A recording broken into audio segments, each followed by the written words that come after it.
Cerita Kiai saat tersebut ternyata dibenarkan oleh beberapa jamaah. Bahkan sumber Duta Islam.com yang juga putra angkat Abah Lutfi menyebutkan kalau setiap acara kliwonan Kanjeng Nabi Muhammad SAW dan Waliullah Nabi Khidir alaihissalam selalu hadir. Cuma hanya orang-orang tertentu saja yang mengetahui dan bahkan sampai di sini aja dulu ya. Tanpa kenal identitas. Jadi yang hadir itu Rasulullah Shallallahu Alaihi Wasallam, para wali-wali Allah dan Nabi Khidir. Yang bilang siapa? Anak angkatnya Habib Lutfi bin Yahya. Menyampaikannya kepada Yai Sa'ad dari Solo. Yai Sa'ad yang mana ya wallah alam, ini namanya orang ngarang ya. Cerita itu kan ya sakarpe lah. Ya itu sumbernya apakah itu benar-benar mutasil sampai peristiwa di Kanjus Sholawat sana atau bagaimana ya Allah alam. Yang penting jelas ini terbukti fakta nyata berita ada ya peristiwa itu bahwa Rasulullah bersama para wali dan Nabi Khidir itu datang ke Kanjus Sholawat Pekalongan dan mendatangi sebagian dari anggota yang datang jemaahnya ya dari berbagai macam kota dan pulau ya di Indonesia dan bahkan katanya juga dari Malaysia, Singapura dan Brunei Darussalam sana. Diajak ngopi sama Kanjeng Nabi dan ngobrol-ngobrol bersama. Ya mungkin. Assalamualaikum warahmatullahi wabarakatuh. Alhamdulillah teman-temanku, semoga kalian sehat selalu. Amin amin ya rabbal alamin. Alhamdulillah, jangan pernah lelah dalam perjuangan ini. Terus sadarkan saudara kita semuanya. Tanpa berpanjang lebar, langsung saja kita simak penjelasannya dulu.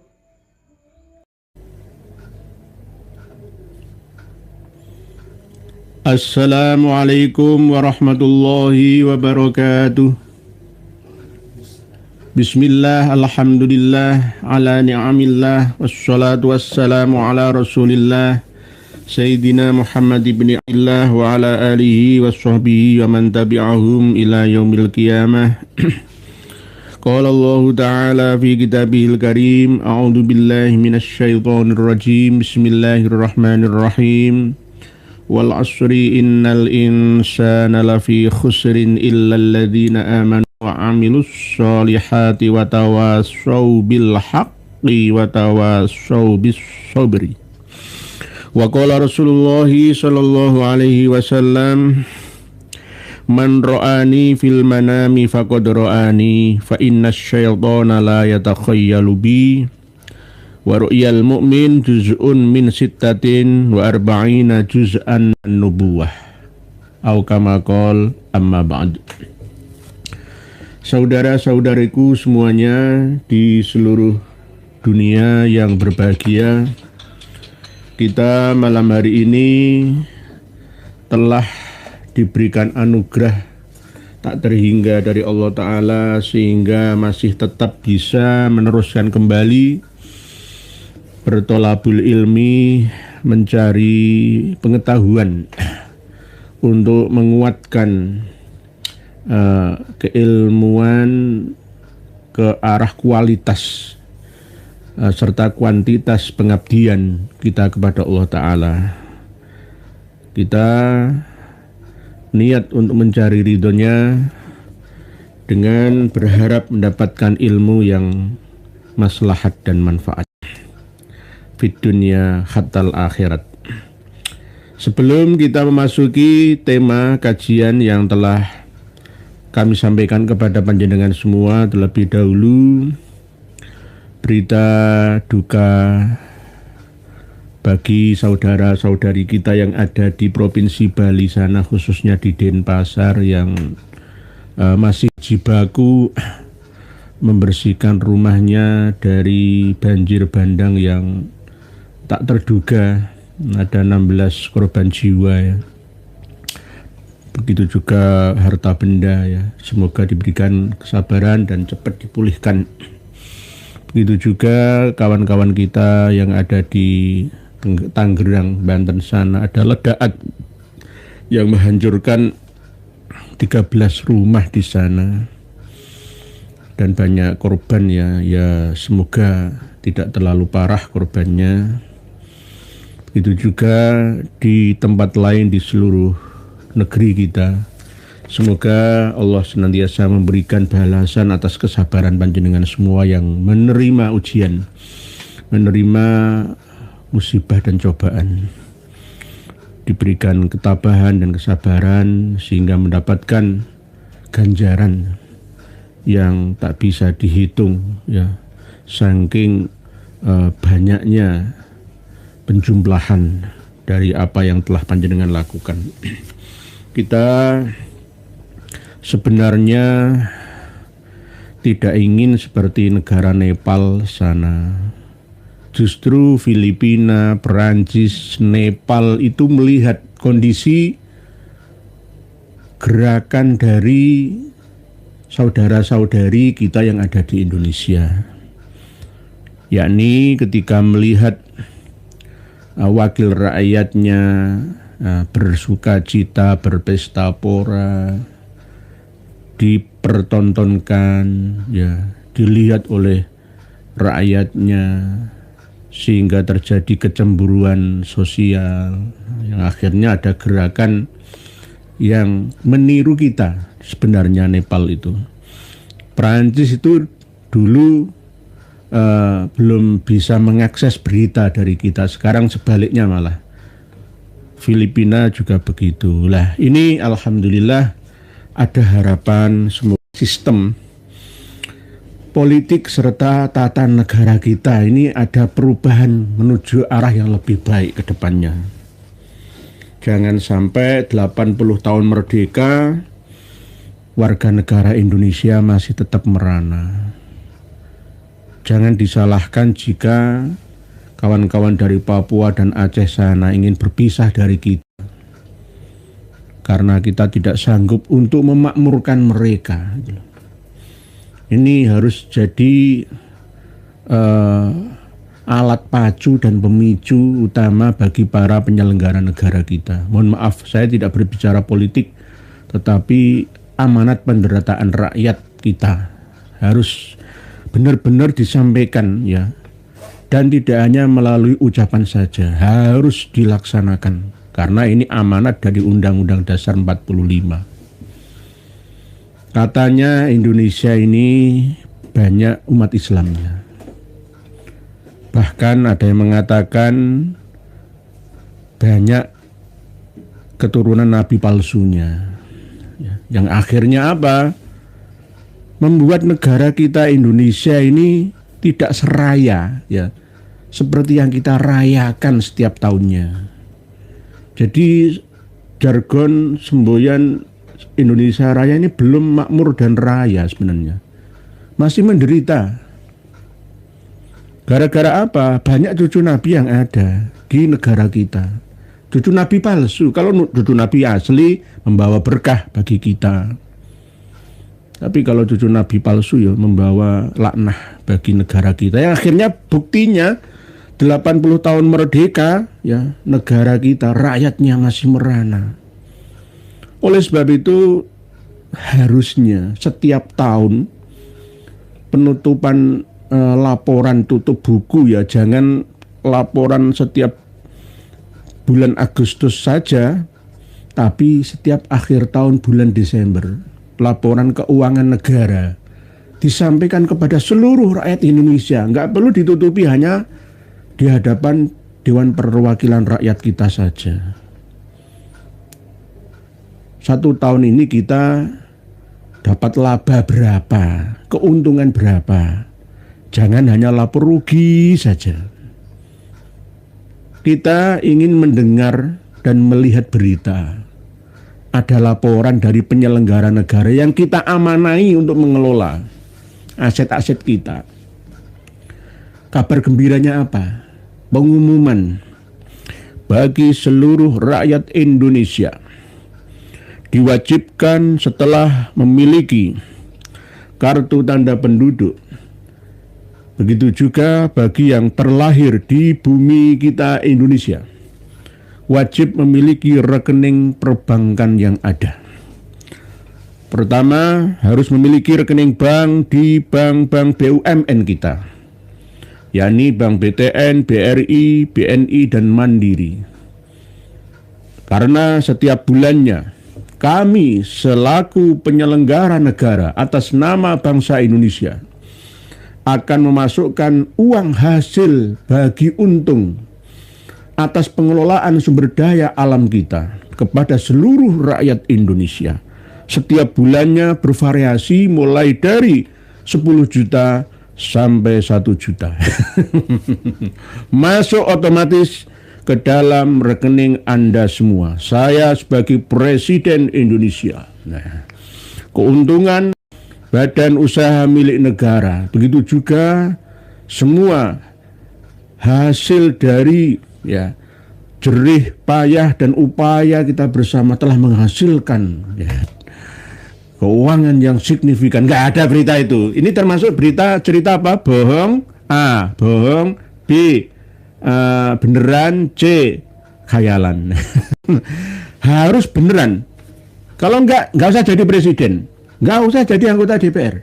Nggak usah jadi kiai. Nggak usah jadi ulama. Percuma ulama kiainya saja menelan dana. Ya. Uang ibadah haji saja itu korupsi. Yang mengurus itu orang yang ngerti agama.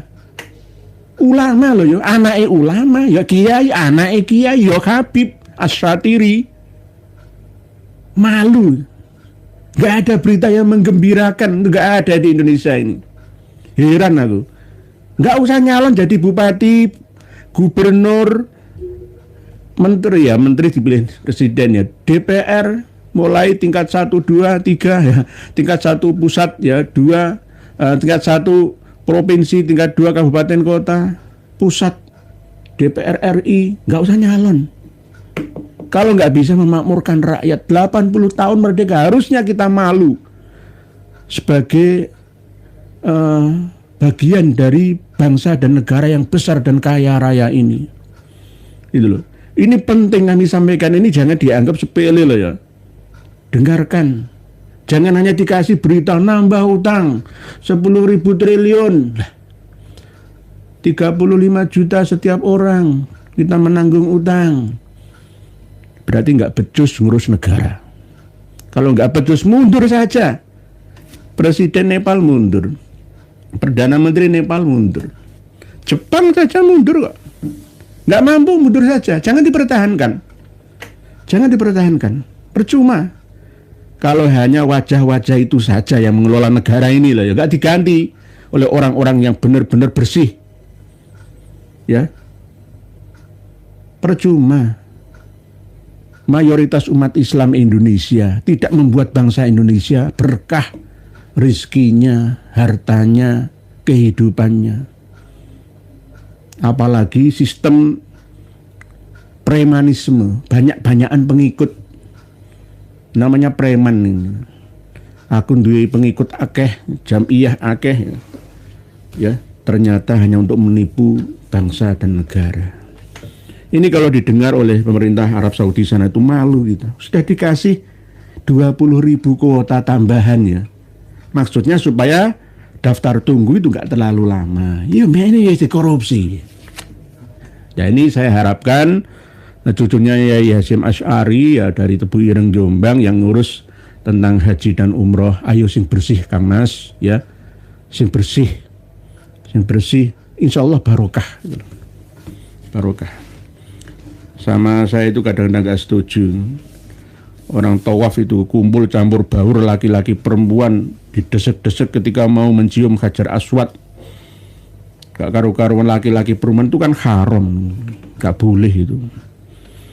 Haram, gak boleh. Tawaf itu kalau pas umroh ya sunnah aja. Kecuali haji ya, itu fardu.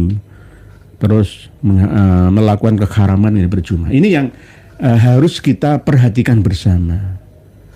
Jangan sampai hanya kita tangkapi ya pendemo yang bikin kerusuhan dan keonaran pengerusakan itu saja, tapi harus ada gerakan nyata. Yang bisa menumbangkan Nepal itu justru malah Gen Z-nya kok, yang berada di luar alias berada di India. Nah, supaya tidak panjang lebar ini nanti malah kemana-mana. Malah masuk dalam ranah bukan politik sebenarnya ini. Ya politik ya boleh, tapi ini politik untuk kemakmuran bersama. Hati kita gitu loh.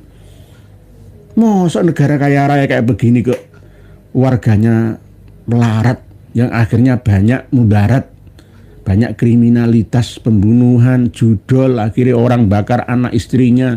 Ini gara-gara ya peran negara juga. Sudahlah, harta itu tidak dibawa mati semua. Ya ada yang dibawa mati untuk hal-hal yang bermanfaat untuk sesama.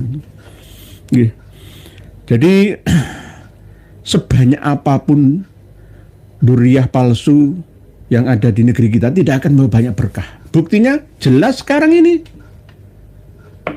Harusnya itu tadi yang saya sampaikan.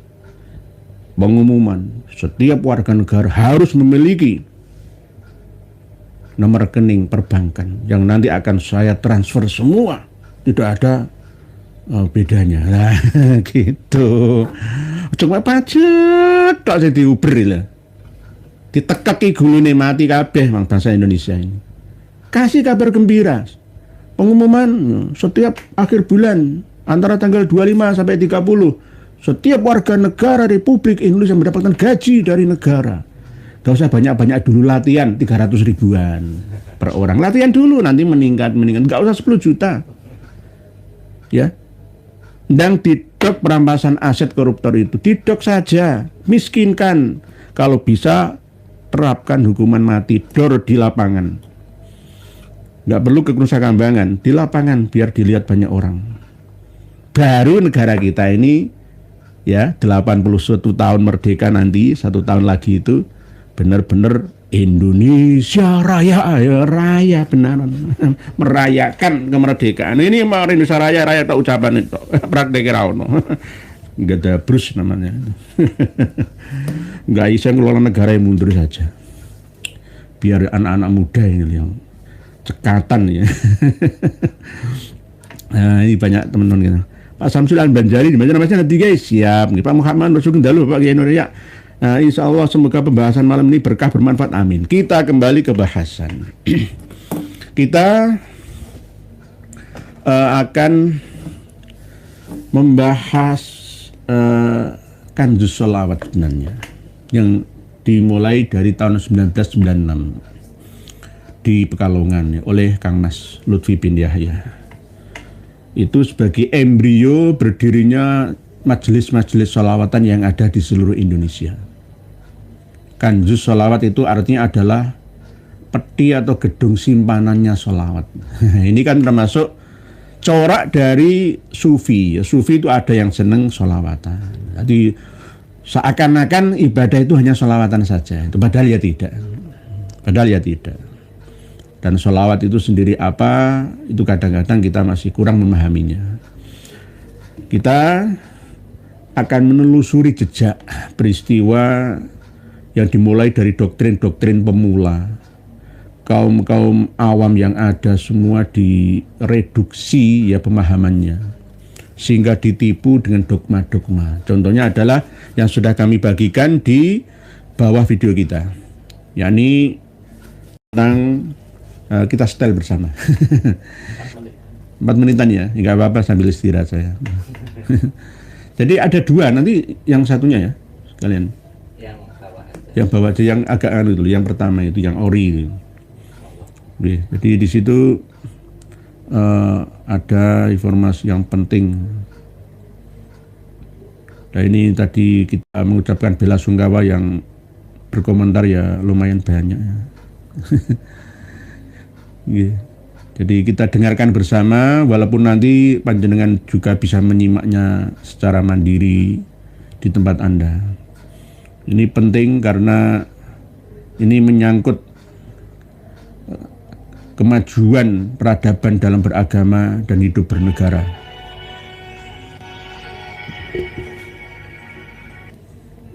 Pada Jumat Kliwon 7 Oktober, Kiai Haji Abdul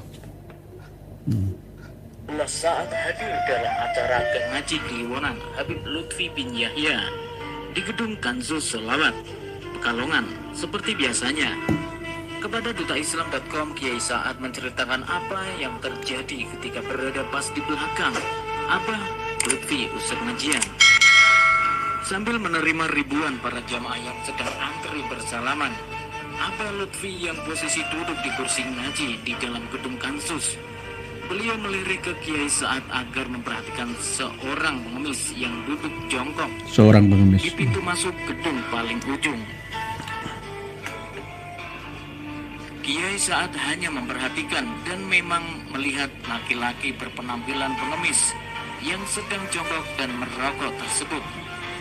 Yang kamu lihat kemarin itulah Nabi Khidir. Nabi Khidir. Nabi Lutfi kepada Kiai Sa'ad sehari kemudian di dalam beliau. Betapa kagetnya Kiai asal Solo tersebut dalam hatinya kalau saja Abah Lutfi memberitahu saat masih di TKP. Ia akan beranjak salaman kepada pengemis itu.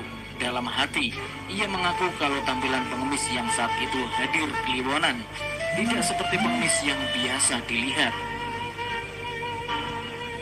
Ini video yang Saya bawah sudah ya. bertahun-tahun ikut kliwonan, tentu kenal dengan wajah dan pakaian pengemis yang biasa ikut. Tapi ketika itu saya memang heran dengan pengemis itu karena lain daripada yang lain, ujar Kiai Sa'ad di tengah menghadiri acara pengajian di Pondok Pesantren Darul Arafah, Keciput, Belitung, Bebel, Sabtu malam. Cerita Kiai Sa'ad tersebut ternyata dibenarkan oleh beberapa jamaah. Bahkan sumber dutaislam.com yang juga putra angkat Abah Lutfi menyebutkan kalau setiap acara kliwonan Kanjeng Nabi Muhammad SAW dan waliullah Nabi Khidir alaihissalam selalu hadir. Cuma hanya orang-orang tertentu saja yang mengetahui dan bahkan Nah, sampai di sini aja dulu ya. Tanpa kenal identitas. Jadi yang hadir itu Rasulullah Shallallahu Alaihi Wasallam, para wali-wali Allah dan Nabi Khidir. Yang bilang siapa? Anak angkatnya Habib Lutfi bin Yahya. Menyampaikannya kepada Yai Sa'ad dari Solo. Yai Sa'ad yang mana ya wallahu alam, ini namanya orang ngarang ya. Cerita itu kan ya sakarpe lah. Ya itu. Sumbernya apakah itu benar-benar mutasil sampai peristiwa di Kanjus Sholawat sana atau bagaimana ya Allah alam. Yang penting jelas ini terbukti fakta nyata berita ada ya peristiwa itu. Bahwa Rasulullah bersama para wali dan Nabi Khidir itu datang ke Kanjus Sholawat Pekalongan. Dan mendatangi sebagian dari anggota yang datang, jemaahnya ya dari berbagai macam kota dan pulau ya di Indonesia, dan bahkan katanya juga dari Malaysia, Singapura dan Brunei Darussalam sana. Diajak ngopi sama Kanjeng Nabi dan ngobrol-ngobrol bersama. Ya mungkin kopi kapal api apa kopi Torabika susu apa top kopi apa. Ini namanya menurut saya ini termasuk pelecehan menurut saya. Menurut saya lagi. Bukan bagian daripada penguatan doktrin yang positif bukan, tapi bagian daripada pelecehan. Kanjeng Nabi itu dietrek-etrek. Enggak ada harganya. Dan Kanjeng Nabi datang ya mengaji nahwu kepada Habib Ali bin Muhammad Al-Habsyi pengarang Simtud Duror bersama dengan Sayyidina Ali dan Sayyidina Hasan. Nah ini kalau di Pekalongan ini datang bersama dengan para wali dan Nabi Khidir Balya Ibnu Mulkan. Ya ngajak ngobrol ya, ngopi ya, berbincang-bincang dengan jamaah jika dikehendaki. Yang ini akhirnya membuat satu atmosfer pemikiran para jamaah yang datang. Wah, Kanjeng Nabi datang di Pekalongan ya, semuanya ikut datang, ini daya tarik itu loh, promosi ya. Siapa tahu nanti saya di sana ketemu Nabi Khidir dan ketemu Kanjeng Nabi. Lah inilah yang namanya jika diteruskan Indonesia ini tidak akan bisa bahagia rakyatnya. Gak usah 80 tahun merdeka, 200 tahun merdeka, kalau gini-gini saja tidak membawa banyak berkah. Semakin banyak cucu Nabi palsu di negeri kita, semakin terlaknat negeri kita, diangkat berkahnya. Buktinya, ya sekarang juga, nggak nunggu kapan lagi datangnya. Sekarang ini loh, nggak ada berkahnya.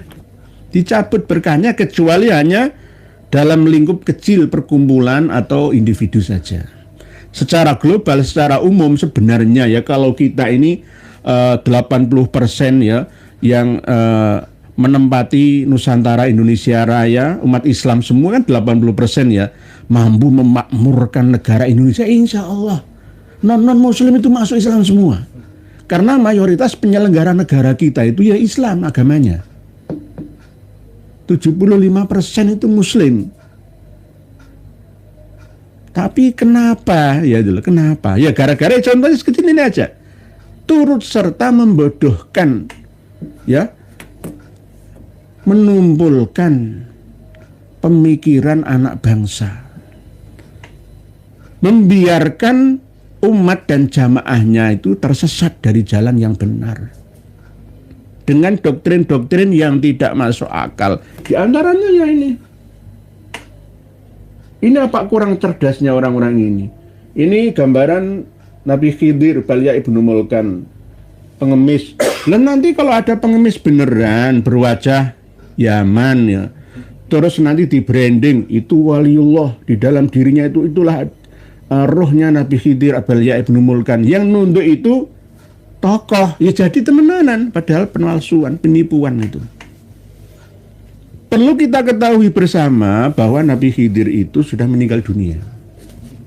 Balya ibnu Mulkan yang asli itu sudah tiada sejak lahirnya Nabi kita. Kalau ada yang datang itu bukan Balya ibnu Mulkan, tetapi kemungkinan roh-roh suci lainnya. Dalam dunia non-Islam itu ada Dewa Indra yang merawat jagat raya, katanya seperti itu ya. Dalam Islam itu ada malaikat-malaikat hafadzoh yang diketuai oleh para pucuk pimpinannya, diantaranya adalah malaikat Jabroil ya. Tidak hanya sang pengantar wahyu saja, tetapi juga sang pamomong ya. Kalau orang Nusantara mengatakan Semar sang pamomong ya, katanya seperti itu ya. Ini supaya tidak jauh masuk ke dalam bahasan itu, maka saya tarik lagi ke bahasan tentang Balya ibnu Mulkan. Nabi Khidir itu sudah meninggal dunia. Nabi Ilyas, Nabi Isa sudah meninggal dunia. Nabi Idris sudah meninggal dunia. Kalau toh ada yang datang, berada di dimensi yang berbeda, mendapatkan perintah dari Allah Ta'ala untuk menemui hamba-hamba pilihannya. Suatu saat dibutuhkan, itu bisa dikatakan sebagai roh leluhur kita. Itu juga bisa. Karena yang datang itu apakah benar Nabi Khidir atau lainnya, kebanyakan manusia tidak mampu untuk menyeleksinya, membedakannya. Langsung menyimpulkan begitu saja, Nabi Khidir. Enggak begitu. Oleh sebab itu hati-hatilah ketika kita punya guru. Mengapa saya mengatakan seperti ini? Karena orang yang melihat Balya ibnu Mulkan, waliullah atau nabiullah, ini berbeda-beda. Ada yang seperti ya tadi pengemis di Kanjeng Sholawat, ada yang pas tidaknya itu seperti orang gelandangan di pinggir jalan, kadang di tengah lapangan, kadang di pinggir lautan, bertemunya dua arus sungai dan lain sebagainya, macam-macam lah. Ya hampir sama seperti ketika kita bertemu, mimpi bertemu Kanjeng Nabi kita. Nanti akan kami sertakan kitab Fathul Bari ya. Ini nanti akan kami sertakan PDF-nya di bawah video kita supaya kita bisa ngaji bersama tentang bab man ro'a an-nabiyya sallallahu alaihi wasallam di halaman 399 sampai halaman 404-an. Kitab Fathul Bari juz 12. Kitab Fathul Bari karya dari Imam Ibnu Hajar Al-Asqalani. Sama seperti kemarin itu ya. Ya, Ibnu Hajar Al-Asqalani. Bukan Ibnu Hajar Al-Haytami, bukan ya. Yang lahir 773, wafat 852 Hijriah di Mesir ya. Kitab Fathul Bari ini menerangkan secara gamblang dan mengambil referensi juga sebagian dari Maqala Al-Ghazali.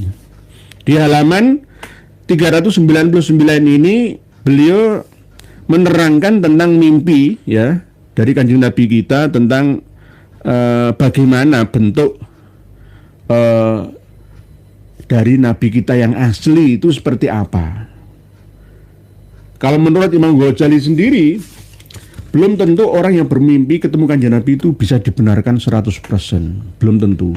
Karena apa? Orang akan berkhayal, masuk dalam hal takhayul. Nanti dia akan mereka-reka dan mempercayainya begitu saja. Lalu akan menjatuhkan marwah Nabi kita sendiri. Imam Al-Ghazali sendiri menerangkan bahwa Rasulullah itu ibarat cermin sebenarnya. Ketika seseorang melihat dirinya sendiri, tingkat spiritual pemimpinya yang bermimpi itu yang dapat melihat Rasulullah itu seperti apa. Jadi beda-beda tergantung kemampuan spiritual dan intelektual masing-masing orang yang bermimpi ketemu kanjeng Nabi itu. Lah, sebenarnya kalau saya baca ya dari Fathul Bari juz 12 ini, intisarinya itu bahwa secara modern pemahaman kita, setiap kali kalau ada orang yang mengaku bertemu dengan Nabi kita itu jangan dipercaya begitu saja, atau yang bermimpi itu langsung benar kita katakan seperti itu, tidak boleh. Harus benar-benar ditaati sesuai kemampuan orang-orang yang memiliki kemampuan di bidangnya. Jadi tidak boleh seenaknya langsung benar itu, tidak begitu. Pak Muhammad Thohir, Kiai, bukankah Nabi Khidir masih hidup? Ya, sudah meninggal dunia. Kalau kita mengikuti tafsir Ibnu Katsir ya masih hidup, Nabi Isa masih hidup. Lah, coba kita baca kitab Qasasul Anbiya karya Imam Ibnu Katsir. Itu ada 2 cerita yang sebenarnya ini tidak jelas asal usulnya. Karena di dalam sejarah ya, pengambilan referensi dari Imam Ibnu Katsir itu sering menggunakan maqala Wahab bin Munabbih, mantan pendeta itu, tentang siapa sebenarnya yang meninggalnya itu gara-gara masuk ke dalam pohon lalu digergaji oleh orang-orang Israel yang mengejarnya, mau membunuhnya itu, lalu benar-benar terbunuh. Di satu sisi cerita itu Nabi Zakaria, tapi di sisi yang lain Nabi Yesaya, padahal jaraknya itu antara 600 tahunan. Nah, inilah nanti yang akan kita kupas bersama. Manusia bisa masuk ke dalam pohon itu sistemnya seperti apa itu loh. Nanti akan ada korelasi dengan pemahaman kulku nuhijarotan au hadida au kholqon mimma yakburu fi sudurikum itu yang pernah kami sampaikan. Bahwa manusia itu bisa masuk ke dalam pohon, baik fisiknya ataupun non fisiknya. Ketika Nabi Yesaya ya dikejar-kejar oleh pembunuh yang mau membunuhnya, itu langsung masuk ke hutan, ada pohon yang membuka, langsung masuk. Lah masuknya ini seperti apa? Kan nggak mungkin kalau sesuai dengan hukum teori energi dan materi, ya nggak bisa langsung kita masuk ke pohon, nggak bisa, kecuali rumah pohon loh ya. Harusnya bisa mengubah fisik materi kita menjadi energi semua. Saya memiliki guru yang bisa masuk ke dalam pohon, bersembunyi di pohon, sama seperti jin itu. Sama seperti jin itu, tapi orangnya melarat, sulit cari berkat. Pak Nurdin Dayak, saya dari dulu kagak percaya sama dongeng orang Arab tentang nasab dan karomahnya, semua gedabrus, tapi orang banyak yang percaya, saya susah ngasih paham karena saya tidak ahli agama. Pak Nurdin Dayak, justru jenengan dikasih oleh Allah kewaspadaan, itu bisa memilih dan memilah. Kadang-kadang orang ngerti agama tapi belum tentu dapat hidayah, tapi jenengan kadang-kadang pemahaman agamanya terbatas tapi dapat hidayah, itu bisa juga Pak Nurdin Dayak. Jadi kembali kepada masuk ke dalam pohon, itu nanti akan kami bahas secara gamblang, bagaimana ceritanya kok ada pohon bisa berbicara atau bisa berkomunikasi dengan manusia, bahkan batu juga, bahkan besi juga, benda-benda lainnya. Bagaimana itu prosesnya, apakah ini takhayul atau khurafat atau ilmiah? Bagaimana kita memahaminya, insya Allah nanti akan kami terangkan secara sederhana bahasannya dan bahasanya, supaya bisa diterima oleh semuanya. Termasuk diantaranya ada cerita ya, pohon korma ya di Masjid Nabawi yang dulunya masjid yang terbuka ya, menangis ya ketika ditinggalkan oleh Nabi kita, ketika Nabi kita sudah dibuatkan mimbar gitu. Yang sekarang jadi rumah dan makamnya Nabi kita di kamarnya itu ya. Dulu Masjid Nabawi itu kan luasnya antara 1060 meter persegi pertama, tanah milik 2 orang yatim itu, yatim piatu itu. Lalu dibeli dan akhirnya dibuat masjid. Masjid dulu terbuka ya, tanah biasa gitu. Lah itu ada pohon kurma itu menangis. Yang dengar itu Kanjeng Nabi kita. Lah ini bagaimana?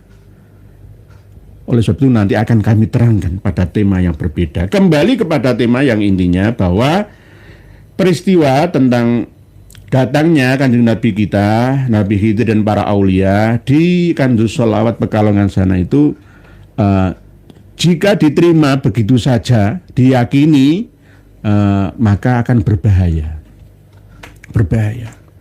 Maunya untuk memotivasi para jamaahnya supaya semangat mau datang ke sana. Cuma lama-lama akan dikasih doktrin yang tidak ilmiah. Jika mampu diterangkan secara ilmiah sebenarnya nggak apa-apa. Yang datang itu nur ajaran Rasulullah gitu loh. Jadi jangan dimakan mentah. Gitu. Sampai Kanjeng Nabi ngobrol dan ngopi bersama jamaah. Ini pelecehan yang nggak lumrah ini. Pak Presiden Wijaya, Sugeng dalu Pak ini benar nggak ada orang yang ketemu Nabi Khidir akan menjadi alim, menjadi ngerti ilmu, terbuka ilmu, tiba-tiba bisa baca kitab kuning. Ilmu laduni wa 'allamnahu min ladunna ilma.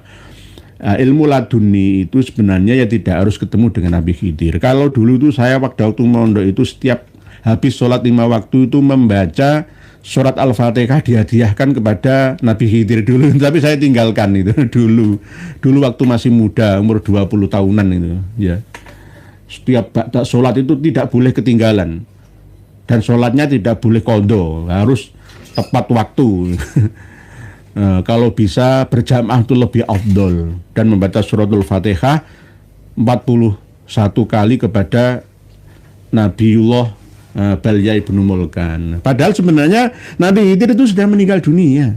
Nabi Idris, Nabi Ilyas, Nabi Isa itu meninggal dunia semua.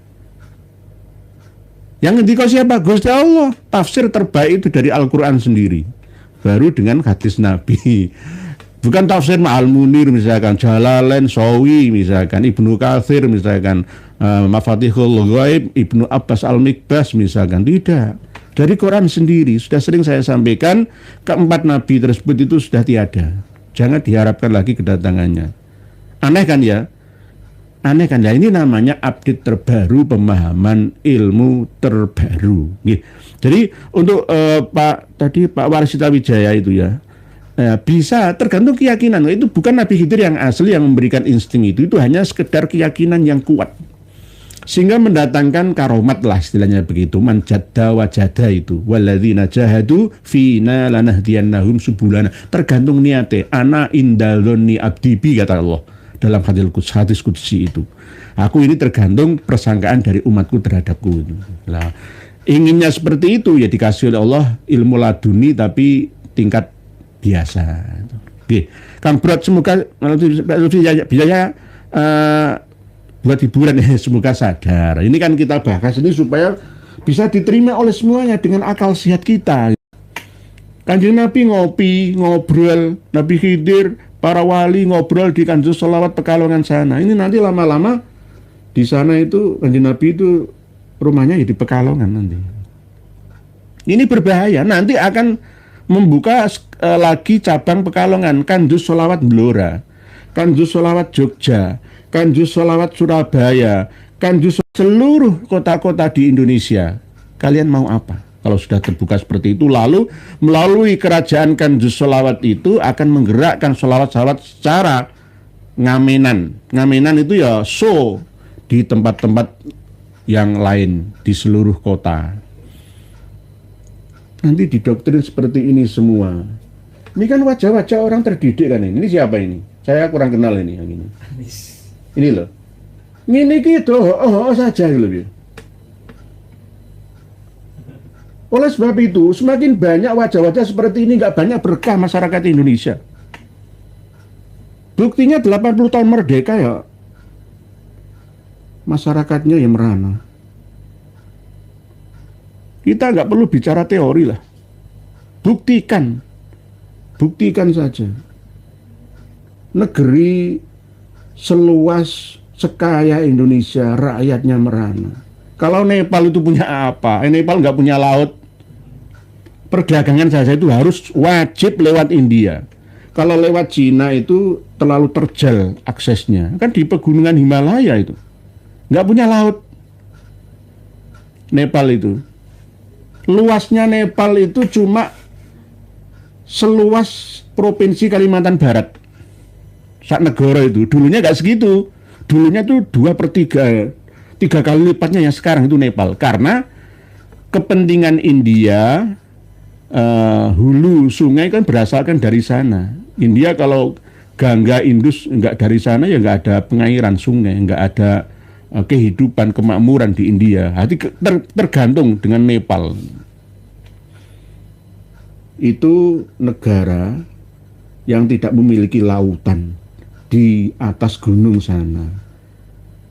Itu lumayan kaya ya, penduduknya nggak banyak sih. Lah kalau kita ini punya segalanya, gunung punya, laut punya, padang pasir lo punya. Padang pasir itu punya kita, walaupun tidak seluas Sahara loh ya, tidak seluas Afrika sana loh ya, Libya ya. Kita punya padang pasir di mana? Di atas gunung, di atas gunung gede, itu ada padang pasir. Di atas gunung Bromo ada padang pasir. Di atas gunung kita punya padang pasir. Apa yang kita tidak punya? Ya gara-gara ini banyaknya nasab palsu yang ngaku-ngaku asli cucu Nabi, ya gara-gara ini juga termasuk kita ini diadab oleh Allah Ta'ala. Lalu kiai-kiai kita juga hubud dunia, ikut-ikut korupsi juga. Ini memalukan, PBNU memalukan. Ganti saja. Kalau malu ya mundur saja lah. Ya. Menghaji ya korupsi. Ya ini. Nabi Khidir ini. Lah Kiai Sa'ad dari Solo itu siapa? Ya Allah alam. Itu mungkin tokoh buatan. Pak Muhammad itu. Kalau saya Kiai, apapun yang keluar dari lesan ya. Lesan bahasanya kok ini kecongor ya, cingur. Dari tarim itu nggak akan mengiyakan keyakinan saya kalau mereka penyesat dan membohong. Alhamdulillah Pak Muhammad Ridho ini diridani oleh Allah Ta'ala umat Kanjeng Nabi Muhammad. Pak Irwan Toko tak sholat Jumat jam masjid nggih. Kalau tidak sholat Jumat kadang-kala nggak apa-apa, atau ada udurnya itu nggak apa-apa. Tetapi kalau tidak sholat Jumat gara-gara gengsi, aku biasa ngimami, aku biasa khotib, aku biasa pengarep, kok hadir di tempat yang saya hanya jamaah biasa makmum saja, gengsi deh. Nah itu biasanya penyakit hati, takabur. Ayo kita coba hilangkan bersama, nggak usah gengsi. Kalau kita ini semua sama-sama. Hanya perannya saja pas pada waktu formalitasnya saja yang berbeda. Pak Muhammad Thohir, oh berarti ada beda ya. Bukankah mau turun Nabi Isa dari langit kedua dan bersama Imam Mahdi ya? Bukan. Sudah saya terangkan jauh 4 tahun yang lalu Pak Muhammad Thohir. Nanti kita bahas lagi.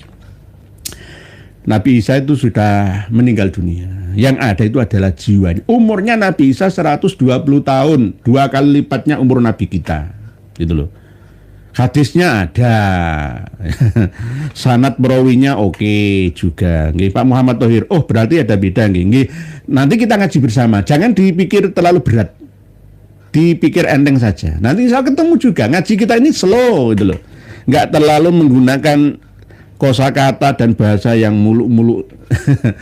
Seakan-akan tingkat tinggi yang enggak biasa-biasa saja. Insya Allah Pak Fajri pecah.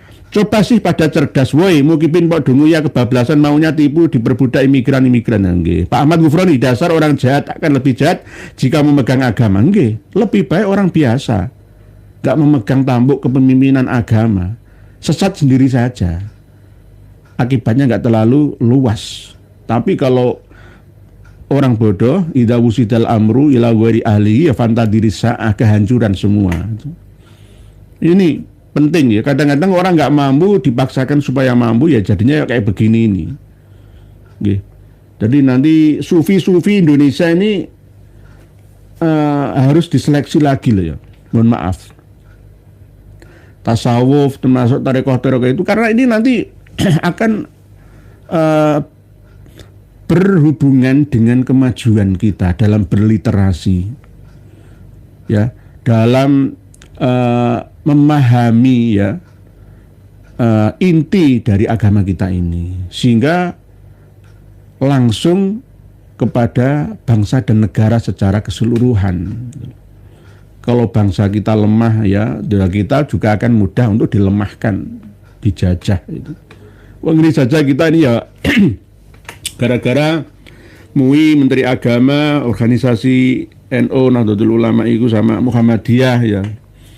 Nah, akhirnya kan apa? Umat ini dicaploi semua kan. Nggak terasa dicaploi satu persatu. Didekatilah tokoh-tokoh agama, tokoh-tokoh yang kelihatan alim itu didekati, diklaim, didompleng untuk alasan ya, wong ini aja mendukung saya kan. Ya sama seperti ketika tokoh Israel yang datang ke Indonesia ditemui oleh ketua PBNU kita menjadi legitimasi untuk membunuh warga negara Gaza. NU aja Indonesia mendukung Israel kok ya. Ayo, coba sekarang Israel ini semua mau diserang. Kemarin Qatar itu, Doha itu diserang. Padahal 1.800 km jaraknya dari Tel Aviv itu. Bisa ya, semua negara udaranya yang izin siapa itu. Seandainya Indonesia lokasinya itu dekat dengan Timur Tengah, Indonesia akan diserang oleh Israel. Gara-gara apa? Kita memusuhi anak bininya yang ada di sini. Ada kaki tangannya yang ada di sini. Pak Lencai Boncai, Dancing and Mon demo untuk pemerintah Anwar Ibrahim mundur di bulan Juli, terbaru di bulan September. Demo ke depan kedatangan Kedutaan Besar Indonesia sebagai bentuk solidaritas terhadap demo kemarin di Indo. Nggih, semoga demo-demo yang sehat nggih. Nggih, Pak Lencai Boncai, jangan sampai demo-demo yang merusak nggih. Ini di Aceh, Pak Lencai Boncai kan asli Aceh ini. Pak Sunandar, jangan bosan-bosan, jangan pernah putus memberi pencerahan kepada umat Islam khususnya warga NU supaya lebih cerdas, jangan mudah dibodohi dengan cerita dan khurafat nggih. Saya sertakan kitab Fathul Bari ini supaya semua bisa membaca. Nanti dikira saya ini hanya kowar-kowar di medsos saja. Ayo belajar bersama. Kalau saya baca semuanya nggak cukup waktunya. Oleh sebab itu intinya man ro'ani fil manami fasayaroni fil yaqodzati itu sebenarnya ini layak hanya pas pada waktu Rasulullah masih hidup. Ketika ingin bermimpi, ingin ketemu Kanjeng Nabi nggak kesampaian, bermimpi dulu baru akan hakon ketemu dengan Kanjeng Nabi pada waktu masih hidup. Kalau Kanjeng Nabi sudah wafat, ya hanya sekedar bayangan saja, sesuai dengan kemampuan seseorang dalam memahami sosok dari Nabi kita. Karena kita tidak memiliki foto. Foto Nabi kita itu nggak ada. Foto Nabi Isa, Yesus itu ya salah, itu hanya rekayasa. Fotonya Syekh Abdul Qadir Jailani itu ya salah aslinya. Foto Wali Songo itu ya nggak bener.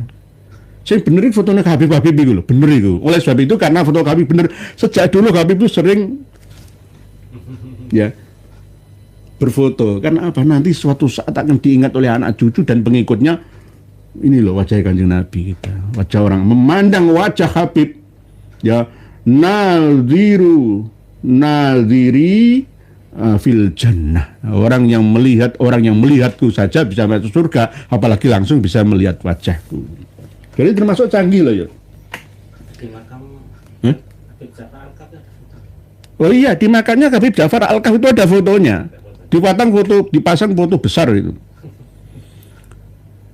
Di sebelah baratnya makam Habib Ja'far bin Muhammad Al-Kaf itu ada makam 6 atau 7 ya, itu disinyalir palsu itu. Dari marga Al-Kaf semua. Itu hanya seperti pasangan ya, supaya pantas-pantasan saja. Karena asli sebelum dibangun itu kan ada videonya, ada fotonya. Terus kalau memang yang diizini oleh Gus Baha sama Habib Lutfi itu Habib Ja'farnya. Lah kenapa bapak ibunya ikut di kijing? Jadi seakan-akan ada Tuhan 3 di sana. aduh nggih. Pak Sunandar, Pak Dancing and Mon, Lencai siap trims and sebagainya. Nggih. Pak pernah maling nangka, katanya semua boleh asal jadi ibadah, walau cuma mimpi jika bisa ngaji diri. Saya rasa bisa bakal ada manfaat ilmunya dan mungkin bisa jadi ibadah. Segala sesuatu itu kalau memang ada manfaat maslahahnya itu tergantung syariah. Judi itu ya ada manfaatnya. Ada manfaatnya. Semua itu ada manfaatnya. Makan daging babi ada manfaatnya semua. Tapi sesuaikan dengan syariah. Kalau enggak, ya bermasalah kan begitu. Jadi kembalikan lagi, tarik ke filter utamanya. Ini syariah, tatanan agama. Tatanan agama dulu. Nggih, Pak Saidjo Rahmat. Assalamualaikum warahmatullahi wabarakatuh. Numpang tanya Pak Yai, kalau Nabi Isa berumur 100 tahun lebih, tetapi belum menikah, apa penyebabnya? Kayak sudah menikah. Punya anak juga, punya istri. Pertama istri Maria Magdalena itu punya istri, sudah punya anak juga, tetapi dirahasiakan, namanya dirubah, tidak Asyuk, Yesus tidak, kadang Yusafa, kadang-kadang Yusafa ya. Orang dulu itu kan ya tidak seperti sekarang ya. Kalau sudah lari jauh ya dari tanah Mediterania, Irak, Iran, Timur Tengah keseluruhan ya, lari ke arah timur, ke pegunungan Himalaya, ke tempat yang tinggi, bersih udaranya dan airnya. Umurnya meninggal 120 tahun. Jadi dimakamkan secara biasa. Cuma pada waktu yang disalib itu siapa? Ya Nabi Isa. Tapi nggak sampai meninggal dunia. Di hari ketiga itu diobati, lalu sembuh, lari dari sana. Karena percuma nanti kalau nggak lari, ya diuber-uber lagi kerjasama sama tentara Romawi kok. Ya sama seperti nasibnya Yohanes atau Nabi Yahya. Dipenggal kepalanya anaknya Nabi Zakaria. Nabi Zakaria sendiri dalam tafsir Ibnu Katsir itu tadi yang saya sampaikan, dalam Qisasul Anbiya juga, itu juga digeraji dalam pohon ya, sampai mati. Nabi saya banyak nabi-nabi yang dibunuh oleh orang Israel itu. Gitu, jadi lari saja gitu. Gitu, jadi nggak jadi mati, terbunuh, tetapi wa ma qatalu wa ma salabu walakin syubbihalahum. Syubbihalahum itu kebanyakan mayoritas mufassir itu diserupakan Yudas Iskariot, kan begitu ya? Enggak begitu. Syubbihalahum itu diserupakan sudah meninggal dunia beneran gitu loh. Padahal wa ma qataluhu yakina barrafa'ahullahu ilaih. Jadi intinya itu di walakin syubbihalahum. Jadi ya benar-benar di salib itu Nabi Isa beneran. Nabi Isa beneran. Kalau masalah meninggalnya Yudas Iskariot itu kan pinjaman jiwa, nanti kita bahas lagi di tema yang khusus. Pak Said, Pak Beni hebat. Kalau saya jadi keluarga yang kuburnya dijadikan jalan, saya akan bertanya pada Gus Bah, Gus, seumpama yang dijadikan jalan itu orang tuamu, kuburan orang tuamu, perasaanmu bagaimana? Saya nggak tanya dalil, Gus. Leres dengan Pak Beni hebat. Gitu, nggak usah dalil. Kita banyak-banyak, mari bingung. Umat Islam itu kebanyakan kitab teori, prakteknya kurang. Coba kita Fathul Bari ini aja ada berapa? 15 juz. Kita Fathul Bari itu. Ya, literasi Islam itu sangat luas ya. Referensi dan wawasan umat Islam itu benar-benar luar biasa, tetapi tidak benar-benar mampu dimanfaatkan oleh pemeluknya. Hanya dijadikan sebagai kajian, simpanan, dokumentasi saja. Tidak dipraktekkan dalam kehidupan nyata. Dalam memahami surga saja semuanya itu beda-beda. Dalam memahami mimpi ketemu kanjeng Nabi kita itu berdebat. Kamu ini menurut bingung akhirnya. Sudah ada keterangan bahwa ma baina baiti wa minbari raudhah min riyadil jannah ya. Antara kamarku dan mimbarku itu adalah taman dari taman-taman surga. Nah, muhaddis ya, ulama semua menafsiri. Oh itu kalau diperiksa di atasnya lokasi antara 300 meter persegi di mimbar Nabi itu, dekat mimbar Nabi, depan mimbar Nabi itu raudhah itu menuju ke atas langit sana, itu surga ada di sana. Nah gitu. Sama seperti Jaihun wa Saihun wal Furat wa Nil kullum min anharil jannah. Itu maksudnya gimana? Sungai 4 itu kadang ada riwayat yang Tigris, berarti ambillah 5. Gihon, Sehon, Tigris, Eufrat dan Nil itu itu adalah sungai-sungai surga. Maksudnya apa? Maksudnya adalah itu di atas sungai itu adalah surga temannya. Ya, macam-macam harus begitu semua. Nggak ilmiah itu loh. Nah sekarang kan sudah terbuka ya memori pemahaman manusia di era sekarang ini bahwa ya itulah surga. Di kiri kanannya 5 sungai tersebut. Lah di Raudhah itu sendiri ketika orang berdoa terkumpullah satu frekuensi, dimensi yang sama. Hatinya itu sama. Samanya apa? Memohon kepada Allah Ta'ala, mengingat perjuangan nabinya, lalu berdoa. Memohon sesuai dengan hajatnya mereka. Suasana yang terkumpul di situ kompak tanpa ada yang kontras. Itu yang membuat gelombang elektromagnetik itu seirama. Jadi tidak kacau, tidak error. Ya, gelombang yang diterima. Sama seperti ketika ada pengajian bersama. Beda dengan Bahsul Masail, itu suasananya panas. Atau debat terbuka, itu suasana panas. Beda rasanya ketika hanya ngaji 2 arah atau 1 arah seperti kita. Ini suasananya beda ini. Ya sama seperti itu. Akhirnya turunlah hadis baina baiti wa mimbari raudhah min riyadil jannah itu. Nggih. Pak Eka Sultan, Assalamualaikum ya, kita Kediri nyimak nggih. Pak Berita Number Wahid. Hadis tentang kopi apa benar Pak Yai? Mboten leres.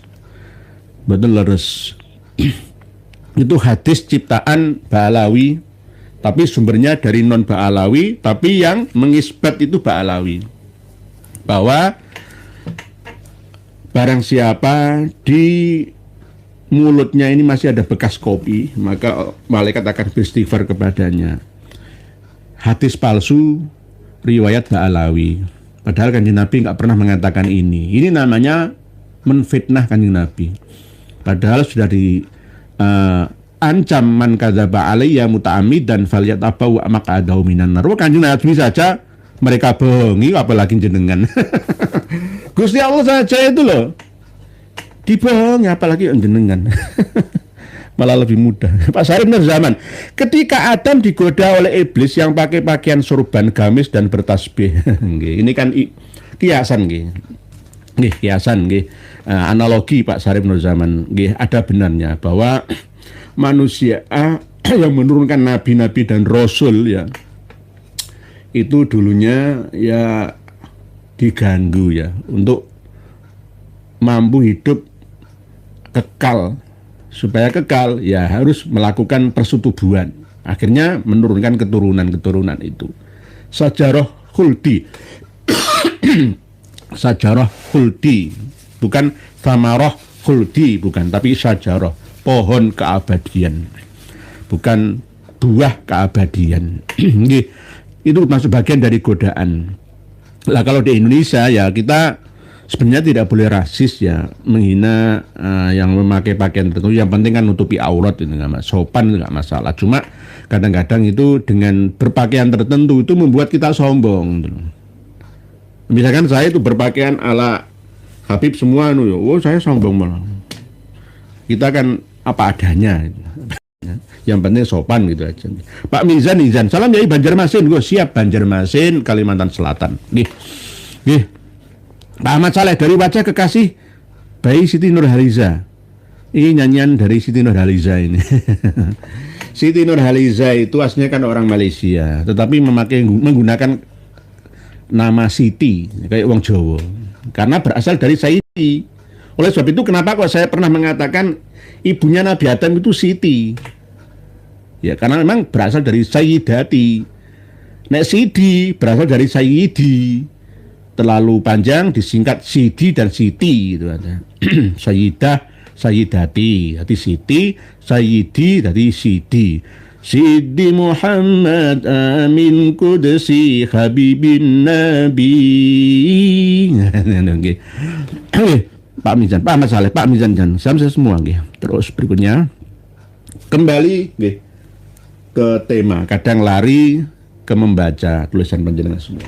Jadi Nanti man ro'an Nabiya sallallahu alaihi wasallam fil manam ini jenengan kaji.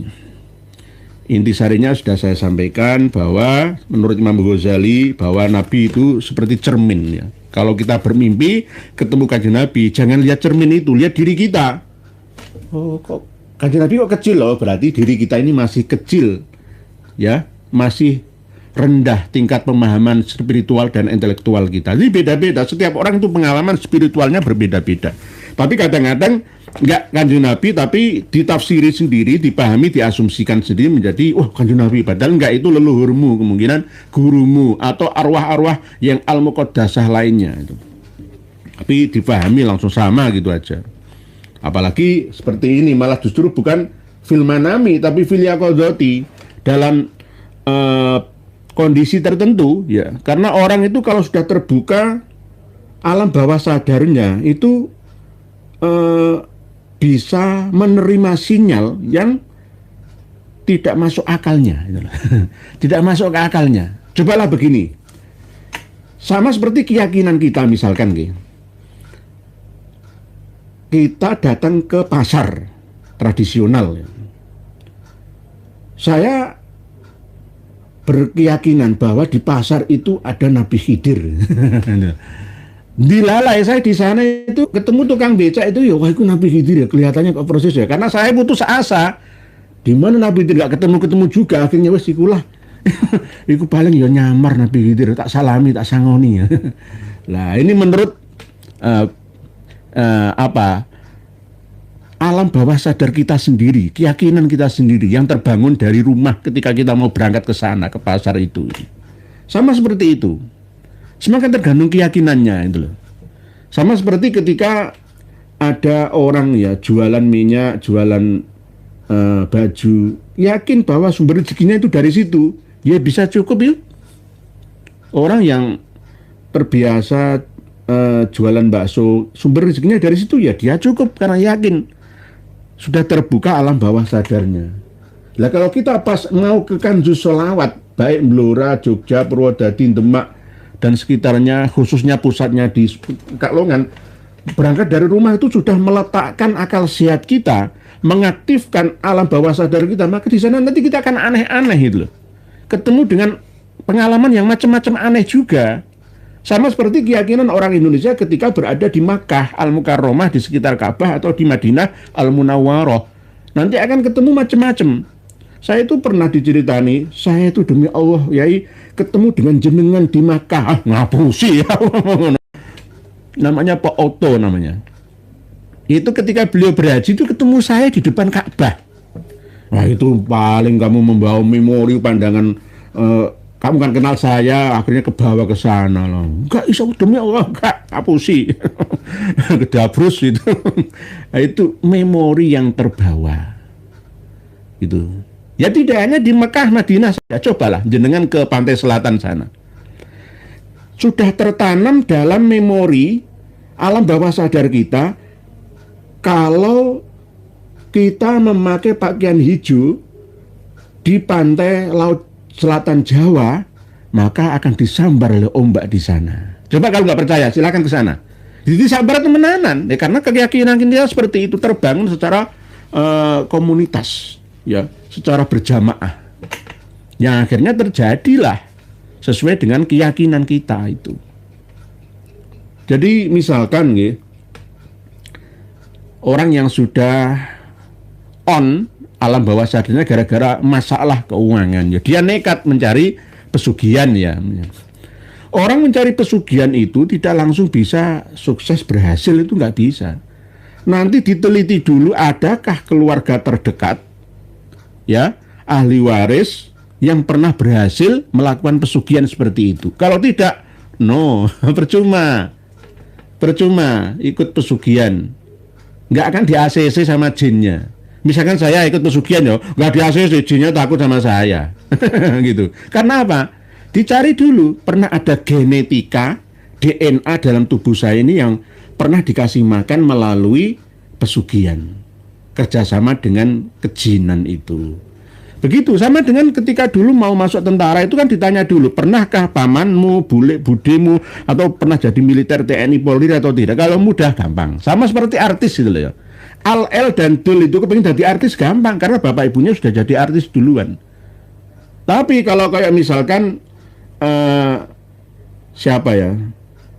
Iis Rismalina atau Ayu Ting Ting misalkan ya. Kepingin jadi artis, dia perlu perjuangan yang keras. Perlu perjuangan yang keras. Sama seperti itu. Jadi di kanjur salawat itu kalau bisa ya nggak usah datang lah. Mohon maaf saya nggak ngomong-ngomong. Kalau mau datang niatnya untuk ngaji, untuk mencari bekal diri, ya, sangune mati, asalkan positif, nggak mengganggu akidah, ya nggak apa-apa. Silahkan. Tapi jangan mudah percaya dengan doktrin yang ada. Ya sama seperti ini nanti jangan ditemui Nabi Khidir. Padahal itu benar-benar orang gila. Di branding jadi wali, jadi nabi. Nanti kan Nabi Muhammad ngajak ngopi. Nanti akan aktif alam bawah sadar kita. Lalu benar-benar setiap kali orang ngajak ngopi itu kan Nabi Muhammad itu berarti gitu loh. Wah, saya pas datang ke Pekalongan sana kok ada yang nawari saya ngopi sama ngobrol ya. Siapa tahu ini Kanjeng Nabi ya. Nah, kita akan seperti ini nanti pemahaman kita. Sama seperti ketika doktrin tarim ya digelorakan di sini. Nanti ketika kita datang ke tarim sana, oh tarim kota wali, 1000 juta wali. Di sana itu jalan itu adalah guru bagi orang yang tidak punya guru. Jadi cukuplah di jalan-jalan itu mencari guru. Jadi semua yang ada di pasar-pasar itu sudah wali semua. Waliullah semua. Jadi tukang beca, tukang semua itu wali semua. Jadi orang sana itu aneh ya, dulu orang Indonesia ini aneh ya. Gara-gara apa yang digunakan bukan akal sehatnya, tapi alam bawah sadarnya. Itu nggih. Pak pernah maling nggih. Pak Densing Enmun. Inilah kesalahan kita sebagai NU, seringkali mengkiaskan suatu hukum tapi tidak pernah melihat syariat dan implementasi negatifnya nggih. Harus ada pertimbangan itu tadi nggih. Darul mafasid muqaddam ala jalbil masoleh, lalu ditimbang ke syar'inya sesuai atau tidaknya. Kita ini kan sebenarnya itu loh ya, memahami dan mengamalkan agama itu mudah, tapi kita ini yang merumit dan meruwetkan sendiri. Ibarat itu mau minum itu aturannya itu yang menyulitkan, padahal tinggal minum gini aja gitu, mudah sebenarnya. Aturan itu yang mempersulit kita. Agama, hidup berbangsa, bernegara di zaman kita sekarang ini harus semakin praktis, simple, dinamis. Insya Allah. Karena apa? Agama itu mengawal pemeluknya untuk hidup bahagia, tidak melarang bahagia, cuma diatur. Ya, ada rambu-rambu yang mengawasinya. Itu. Intinya adalah ittaqillah haitsuma kunta. Sudah masuk dalam ranah tasawuf kita gitu. Nggih. Pak Kamal Niam, ada makam asli sebelah Haji Ja'far Al-Kaf, bermarga Al-Idrus, salam dari Kudus. Oh, ada Al-Idrus juga Pak Kamal Niam. Nanti kita koreksi lagi, kemarin itu saya lihat itu cuma Al-Kaf saja, yang sebelah baratnya itu ada 6 atau berapa itu. Kalau yang sebelah selatannya itu ya macam-macam, ada nama Suharti lah, nama-nama Jawa itu, padahal itu ya tidak semuanya asli. Oke, nanti kita koreksi lagi. Ini kan ada kabar PWILS Kabupaten Kudus dilaporkan. Ya, alhamdulillah. Mau cari lubang menggali kuburan sendiri atau bagaimana? Lah wong salah kok lapor polisi kuwi piye ta? Ulo malah nih kepuk ini malah ini. Nggih Pak Kamal Niam nggih. Al-Idrus nggih. Ya Allah, Al-Idrus nanti lama-lama ya sebelahnya Al-Idrus juga di situ nggih. Ibu Saadah. Katanya Habib Muhsin Al-Hinduan diangkat jadi mursyid Naqsabandi sejak remaja, mungkinkah itu? Remaja umur berapa nggih Bu Saadah? Mursyid itu apakah tergantung umur atau tergantung kemampuan? Kalau bisa ya umur dan kemampuan spiritual beliaunya. Apakah ini terpaksa menjadi mursyid gara-gara orang tuanya meninggal dunia, lalu diwarisinya atau bagaimana? Gitu. Tapi kalau misalkan umurnya belum cukup, ya Nabi dan Rasul itu rata-rata diangkat umur 40 tahun. Umurnya belum 40 tahun, belum syekh, ya kan. Terus spiritualnya juga masih mentah, ya nggak bisa jadi mursyid. Syarat sahnya mursyid itu ada, nanti kami akan bagikan kitabnya. Syarat sahnya mursyid itu seperti apa? Syarat sahnya mursyid itu. Jadi tidak semuanya. Kalau masih remaja itu, kalau nggak ngurusi spiritual, ya spiritual itu kan keyakinan ya, bukan badan ya, batin daripada muridnya, itu namanya mursyid itu. Jadi tidak semua orang. Misalkan kalau mursyid Naksabandi misalkan, kalau dia masih belum bisa tarkut dunia, masih kubur riyasah misalkan, seneng harta tahta dan wanita dikedepankannya, ya enggak bisa jadi mursyid yang kamil, ya. Mungkin mursyid yang nakis. Pak Ahmad Rianto, sebenarnya kenapa video pembahasan tentang pelaku mutilasi dihapus? Pelaku mutilasi? Dolar kuning. Dolar kuning ya Pak ya. Ternyata admin saya itu ada dolar kuning ya. Peringatan dolar kuning itu ya itu tadi, kalau kita ambil kiasannya Gus Baha itu loh ya. Kalau dolar kuning warna lampu kuning itu kan ya hati-hati nih. Nanti lama-lama kita kebanet ya. Sama ketika saya mengucapkan tidak Israel ya, atau tidak Mamarika ya, kita kebanet Pak Ahmad Rianto. Nggih. Kebanet nanti kita nggak bisa kayak channel kita yang satu. Sebenarnya subscriber kita ini sudah lebih dari 100.000 lah aslinya. Ya gara-gara yang satunya ini itu tadi dolar kuning gitu. Nggih begitu Pak Ahmad. Jangan cari sendiri nggih Pak Ahmad Rianto di channel yang lain ada kok. Nggih.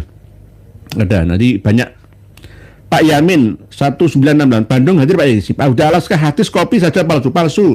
Hadis kopi, hadis duduk di dekat wali yang masih hidup ataupun sudah mati dan membawa tasbih, itu 3 hadis yang dicantumkan dalam kitab Syarhul Ainiyah lalu dinukil oleh kitab-kitab setelahnya. Palsu itu, nggak ada hadis, cari di Kutubus Sittah, Kutubus Tis'ah nggak akan ketemu juga. Ya, karena itu hadis buatan Ba'alawi.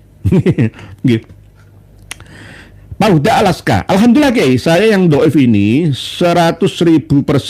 Adapun perkataan Habib dan pendukungnya kami sudah tidak percaya Banu Alawi cukup Nabi bilang juta semiliar persen bukan cucu Nabi Muhammad SAW. Alhamdulillah Pak Huda, semua harus dipertanggungjawabkan melalui data kajian.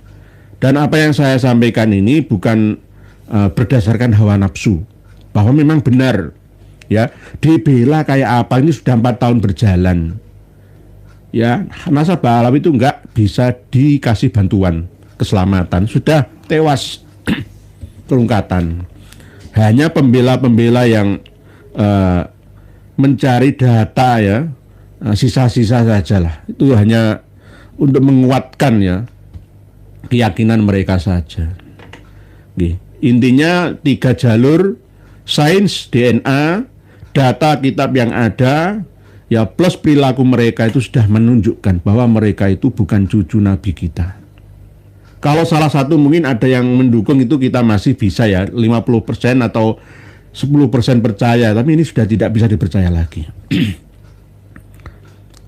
Mengaku cucu Nabi kita membunuh mukibinnya, itu bagaimana hukumnya? Mengaku cucu Nabi kita tapi menjadi pendeta, itu bagaimana hukumnya? Mengaku cucu Nabi kita tapi menjadi Al-Haddad Yahudi Rabi di Israel sana, itu bagaimana coba? Membunuh, memerkosa, dan lain sebagainya. Terus itu semua disandarkan kepada saya. Berbuat apa saja diperbolehkan. Jangan tiru, saya ini orang khusus. Kamu jangan niru-niru saya. Nanti agama ini hanya untuk kasta tertinggi saja. Yang bebas untuk mengolahnya. Nah, para pemeluk di bawah kasta terendah ini harus mentaatinya. Sesuai dengan catatannya. Ini namanya Dajjal. Al-Kadzab itu. Nggih, Maman 27. Sebenarnya ya hadir dari Indramayu, minta doa nggih, monggo. Amin. Mohon maaf nggih. Pak Linda, Bu Linda Mustafa. Assalamualaikum izin nyimak ya monggo. Pak Sofyan M. Assalamualaikum ya. Waalaikumsalam. Selain di pesantren di mana-mana, anak-anak sekarang umur SMP ke atas jarang yang mau ngaji. Apalagi yang SMA, STM ke atas mau jadi apa negeri nggih Yai Rahayu nggih. Karena faktor lingkungan, faktor zaman itu pengaruhnya sangat besar kecuali yang ada di pesantren.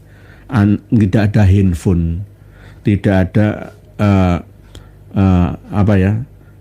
bahasan seperti di luar. Nah itu baru ada tradisi ngaji dan ngaji. Ya maklumlah manusiawi ketika masa-masa pertumbuhan, pencarian jati diri itu mereka ingin bebas. Memang gampang-gampang susah kalau tidak di pondok pesantren ya Pak Sofyan. Kalau di pondok kan jelas sampai sekolah misalkan lulus SLTA atau aliyah nggak masalah. Tapi kalau di luar pondok pesantren di rumah ini sulit kita mengendalikan anak-anak. Mereka punya pergaulan, punya kehidupan sendiri, tidak sama seperti kehidupan kita. Kita harus bijaksana memang. Okay? Jadi ketika masih TK, SD, ngaji, doa-doa sehari-hari itu, okay? Ayat-ayat pilihan, surat-surat pilihan, wah apal kabeh ngaji lancar. Mari SMP mulai kumat. Karena apa? Pencarian jati diri itu. Hormon-hormon mulai tumbuh ya, ingin berbeda dari yang lain atau ingin mencari sensasi jati diri. Nggih Pak Sofyan, nggih harus sabar. Supaya enak ya jenengan bisa bekerja tenang ya pondokkan saja. Pak Muhammad Nur, Pak Said Rahmat, hadis itu hanya berlaku untuk para sahabat yang hidup sezaman dengan Nabi. Lebih khusus lagi sahabat yang menghadiri hadis itu disabdakan Nabi. Okay. Tidak ada hadis kopi di zaman sahabat Nabi pun nggak ada. Saya cari di nganu belum ketemu ya. Ntar kalau ketemu tolong nggih Pak Muhammad Nur saya dikasih tahu. Tapi nggak ada. Saya lagi ngopi tapi nggak ngajak ngopi. Kanjeng Nabi ngajak ngopi sama ngobrol dengan bagian tamu. Nanti jangan simak sendiri videonya. Dikira saya fitnah. Jadi video yang di bawah video kita ini itu ada 2 yang kami sampaikan linknya. Jangan nanti periksa semua. Nanti akan dinukil lagi oleh video berikutnya. Lalu video itu akan menjadi bahan untuk kitab. Nanti kalau Habib Lutfi bin Yahya wafat, akan dikaranglah kitab selain dari Anwarun Nujum ya. Ada kitab lagi apa? Majmu' Kalam dan Wal Karomah. Habib Lutfi bin Yahya Pekalongan. Sohib Kanjus Sholawat. Nanti ditulis, wah ini bener ya. Jadi Kanjeng Nabi sama Nabi Khidir dan para wali itu wah markasnya di Kanjus Sholawat semua. Pengen ketemu Kanjeng Nabi, ayo ke sana. Dan anehnya ini wajah-wajah ini nggak ada yang protes kontra sedikit saja itu nggak ada. Nanti tokoh-tokoh penting di negeri ini akan dia panggil di sini semua. Saya menemukan foto Pak SBY itu sowan ke Habib Ja'far Al-Kaf yang meninggal dunia di Kudus itu, dimakamkan di Ploso Jati Kudus itu. Sekelas presiden kita itu dikendalikan oleh orang-orang seperti itu. Lah apa ada harapan negara kita maju melesat ke depan?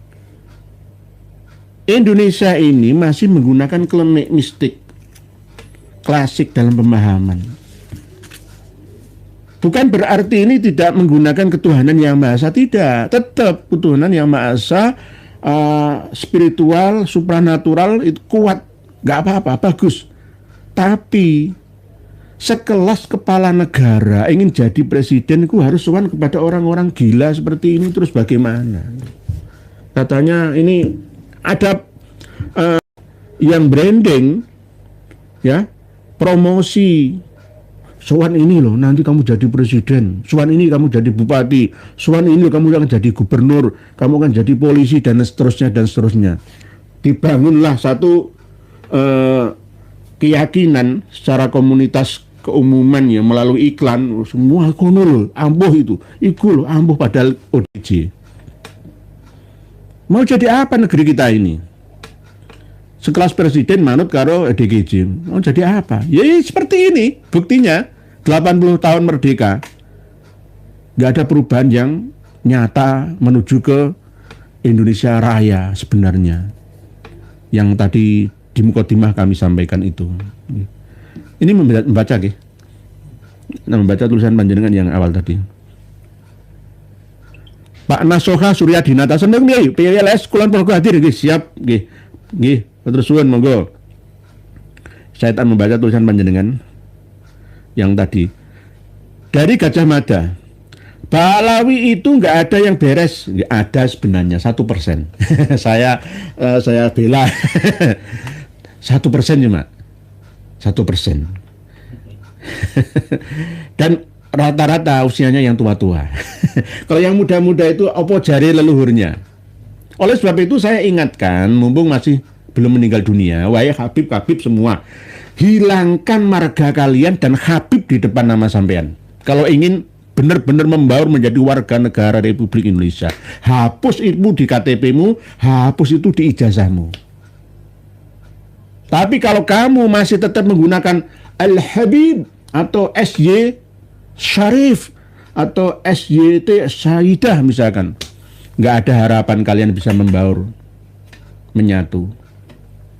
Apalagi Al-Kaf, Al-Gadri, As-Segaf, Al-Atas, Al-Hinduan, Al-Jufri, ya, bahasa dan masih jenengan pakai, percuma, ya, percuma. Ini akan menjadi bumerang nanti buat kalian semua, itu. Jadi kalian semua itu diprank sama leluhur kalian, mulai dari Habib Ali bin Abu Bakar As-Sakron itu. Buktinya Al-Burqatul Musiqah fi dzikri libasil khirqah ala nikah itu salah memahami kitab As-Suluk. Itu aja sudah jelas kok. Nggak usah dibantah macam-macam. Cuma kalian bantah akan semakin tenggelam malah. Gitu. Jadi kalian itu diprank sama leluhur kalian bahwa kalian itu cucu Nabi, warisan cucu Nabi. Bukan. Sayolah sudah lepaskan Al-Habib dan marga kalian itu, lepaskan semua. Kita ini sama-sama ayo berlomba-lomba dalam kebaikannya. Nggih. Kang Berat, Assalamualaikum ya Waalaikumsalam. Dari Cengkareng selalu mendoakan panjenengan semoga dalam mencerdaskan umat. Bukan salah Lutfi jika kebodohannya ada yang nggak percaya. Justru yang percaya itu udah aneh. Kang Berat ini dari Cengkareng. Cengkareng itu ikut Tangerang nih. Ikut Banten, tapi ya orang mengatakannya ya Jakarta lah, Jakarta Barat itu, Soekarno-Hatta, Cengkareng. Kalau Halim Perdana Kusuma itu Jakarta Timur. Nggih, Kang Berat, terima kasih Kang Berat. Pak Pamungkas mana-mana. Pertanyaan saya kemarin, menurut kajian sosiologis, kenapa organisasi Islam yang didirikan tahun 70-an coraknya serupa LDI walaupun tak sampai takfiri? Karena ada kepentingan politik Partai Golkar. Pak Pamungkas mana-mana. Dulu itu LDII, dulunya belum LDI, Lemkari, Yakari, itu ya kumpulan karyawan, ya pemerintah. Pokoknya ngatok nong penguasa politik di negeri kita, aman. Dulu tuh sudah pada tahun 70-an itu sudah diputuskan sesat kok, Darul Hadis Islam Jamaah itu. Tapi berkamuflase, berparadigma baru. Berubah-ubah nama, bunglon ya. Tetap aja isinya tetap aja ya. Ada yang lain juga ada. Ya misalkan sekelas Al Zaitun, Al Zaitun kan baru ya, cuma embrionya ya ada bekas dari DITII itu. Jadi intinya itu memahami agama dari sudut pandang yang sempit lah menurut saya, karena seakan-akan surga itu hanya miliknya saja. Padahal surga itu milik semua umat manusia. Kebahagiaan itu milik semua orang. Allah Ta'ala yang memberikan rahmatan lil alamin. Nggih. Jadi kadang-kadang saking fanatik butanya nggih Pak Pamungkas Pramana nggih, organisasi yang hidup pada tahun 70-an itu coraknya hampir serupa dengan LDII. Intinya ingin menguatkan jamaahnya sendiri, memberikan kemantapan keyakinan kepada pengikutnya supaya tidak keluar gitu. Intinya menguntungkan seperti multi level marketing itu, pohon itu loh ya, skema piramida itu sama seperti itu. Ada yang untung itu yang imamnya, yang jamaah bawah ini ya disuruh soro saja. Nggih, walaupun tidak takfiri, gitu. Takfiri itu kan kafir kamu, najis neraka, kafir najis neraka, halal bunuh, kafir najis neraka. Itu penyakit. Nggih, Bu Sensita. Assalamualaikum warahmatullahi wabarakatuh. Izin bertanya lagi, waalaikumsalam. Orang-orang yang percaya pada cerita seperti yang tersebut di judul, sebenarnya otak dan logika sehatnya digasain, dibuang kemana ya? Dibuang ke sampah peradaban. Nggih, ihdinas siratal mustaqim ya Allah. Nggih, Bu Sensita. Lurus jenengan simak sendirilah. Nggih. Tapi orang yang sudah kadung sumum bukmun umyum fahum la yarjiun ya, sumum bukmun umyum fahum la yaqilun itu ya punya hati, lahum kulubul, tapi la yaqiluna biha, walahum adhanun la yasma'una biha, walahum ayunun la yubsiruna biha.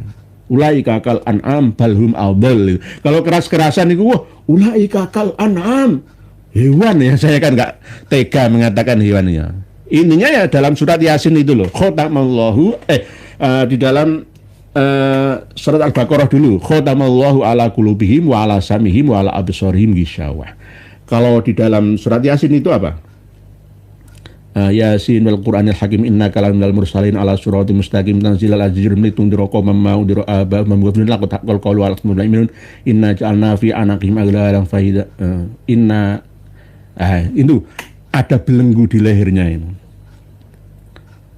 Jadi akhirnya mereka sulit ya, untuk lepas dari jeratan tali, bukan tali agama Allah, tapi tali sihir yang membelenggunya. Ihdinas siratal mustaqim harus benar-benar dihati. Pak C, kalau korupsi dana haji itu apa bahaya? Pak ya, oh sangat. Nanti lama-lama kita haji itu 50 tahun lagi nanti. Pak Nurhadi, Pak ya pernah menyampaikan jika roh manusia itu bisa masuk ke dalam batu, besi, pohon dan lain. Apakah ada cerita itu pada zaman Rasulullah yang tertulis dalam kitab hadis? Ada. Pohon kurma itu menangis ditinggalkan kanjeng Nabi yang biasanya dipakai sandaran untuk khutbah mengajar sahabat Nabi di Masjid Nabawi itu menangis. Apalagi coba kalau di hutan-hutan itu biasa sih, pohon-pohon itu kadang bisa berpindah kok. Pohon itu bisa berpindah kadang-kadang ya. Pohon garu di Papua itu bisa berpindah sendiri kok. Itu terkadang itu rumahnya jin ya. Bisa rumahnya roh. Oleh sebab itu kalau di Bali itu pohon-pohon besar itu mesti disarungi kotak-kotak itu kan ya. Ya karena memang itu pohon itu tempatnya roh. Ya roh manusia, roh jin ya. Kalau di Bali nggak percaya jin itu roh manusia yang sudah meninggal dunia, katanya seperti itu. Kalau di dalam agama animisme, dinamisme itu nyawa-nyawa manusia yang meninggal dunia itu larinya ke gunung-gunung, hutan, ke laut-laut, ke rawa, danau-danau itu, jurang-jurang itu. Ya hampir sama seperti pemahaman umat Islam. Pak Cai, korupsi itu. Pak Nurhadi tadi nggih. Pak, bocotan netizen. Pak Kiai, siapa nama asli Empu Tantular? Empu Tantular itu mu'alif, musonef dari dua kitab. Pertama kitab Sutasoma atau Sutasomo yang ada yang kita pakai nggih, Bhinneka Tunggal Ika dan Pancasila itu. Dan pengarang kitab Arjuna Wijoyo, Sutasomo. Empu Tantular itu. Empu itu ahli, Tantular itu tidak bisa ditundukkan, alias punya pendirian yang kuat. Asli namanya itu siapa ya Empu Tantular itu? Sri Sumo Wironoto. Nggih, Empu Sri Sumo Wironoto. Istrinya 2, anaknya 4 laki-laki, yang putri ada juga. Sri Sumo Wironoto nggih, Pak C. Kalau Gajah Mada itu Jirnodoro. Bukan Huas Ahmada itu. Nanti kita balas lagi. Gajah itu kan ya supaya meniru kuatnya gajah, besarnya kekuatan gajah. Jirnodoro, Jirnodoro itu Gajah Mada. Kalau Empu Tantular pengarang kitab Sutasomo, kalau Arjuna Wijoyo itu Sri Sumo Wironoto namanya. Lalu keturunannya ketika masuk Islam menjadi Ronggo Warsito itu. Ya, jadi seorang penyair, ya, ahli sastra yang mengarang kitab Kakawin Negara Kertagama itu akhirnya sulih salin oleh ahli-ahli setelahnya yang hidup pada antara abad 14-an ya Masehi. Tetapi ada yang mengatakan abad 11 Masehi, umurnya panjang sekali, tapi eranya saja yang berbeda. Itu emputan tular pertama, emputan tular kedua, dan ketiga, dan seterusnya sampai 2 generasi setelahnya. Jadi emputan tular itu Sri Sumawironoto. Pak Jai, sementara seperti itu Pak Nasuka Surya Dinata PWLS Kulon Progo, banyak tulisan panjenengan yang masih belum sempat terbacakan.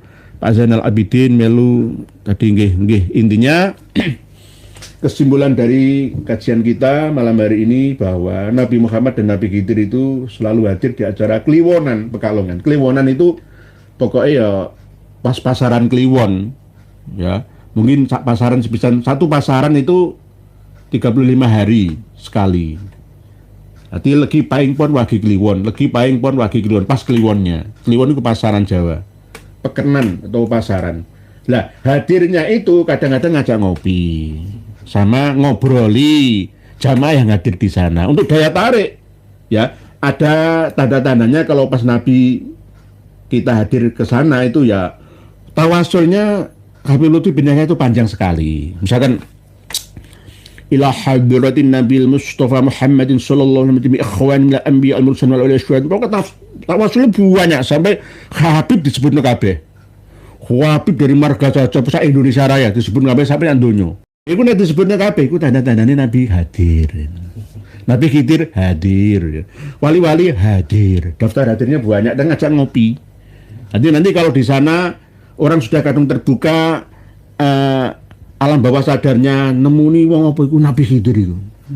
Apalagi sih ngomong ngono, beliaunya wah mantep langsung jadi di branding seperti Mbah Nadi.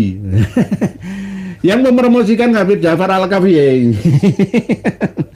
Gampang. Gus Ikdam itu kan sekarang di Surabaya ya. Saya mau mencium ya, saya jadi ibat. Jadi Habib Nur Ihya Salafi Asgaf. Saya lang berpakaian seperti Habib itu. Nggih, berita nomor wahid mungkin harus buku nggih insyaallah nggih. Demikian sekali lagi turut berduka atas meninggalnya Habib Soleh bin Ali Alatos Tegal yang memiliki ribat Nurul Hidayah. Meninggal dunia hari ini, semoga diampuni segala dosanya, diterima amal baik dan ibadahnya, dan ditempatkan bersama dengan leluhurnya. Entah leluhurnya dengan tulisi sembarang itu terserah Anda, yang penting saya mendoakan baik adanya. Entah dikumpulkan bersama dengan Fakih Mukodam lah, semua itu urusan jenengan. Yang nulis itu jenengan, yang punya hak itu panjenengan. Saya hanya mampu menjelaskan secara baik bahwa memang semoga diberikan hidayah orang-orang setelahnya. Demikian, mohon dimaafkan jika ada tutur kata yang kurang berkenan. Sedikit ini banyak manfaatnya, sebentar ini lama masalahnya. Semoga kita semua diberi kesehatan, panjang umurnya, mendapatkan ridho dari Allah Ta'ala, hidup yang berbahagia dalam kesederhanaan yang ada. Tetap Indonesia Raya, jaya, pemimpinnya juga memikirkan masyarakat rakyatnya. Demikian, wallahu a'lam, wassalamualaikum warahmatullahi wabarakatuh.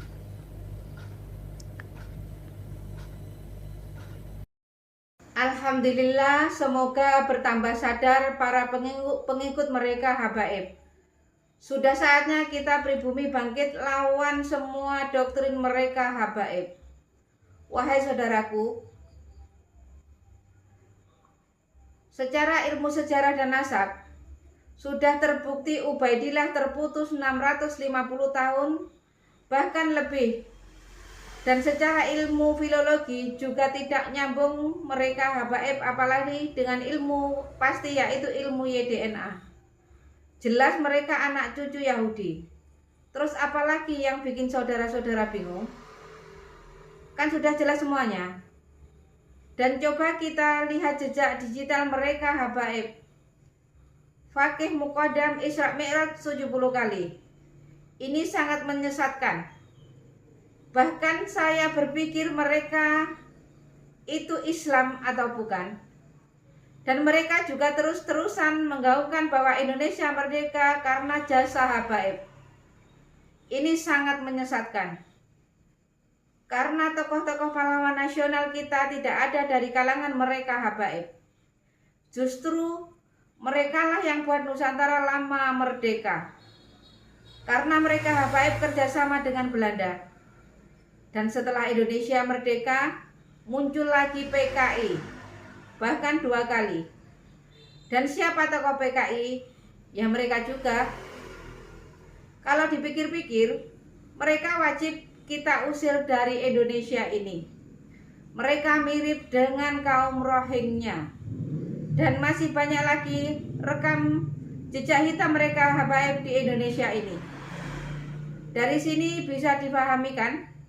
Tetap semangat terus. Semoga saudaraku sehat selalu dan dimudahkan rezekinya. Amin amin ya rabbal alamin. Sampai jumpa di video selanjutnya. Akhir kata, wassalamualaikum warahmatullahi wabarakatuh.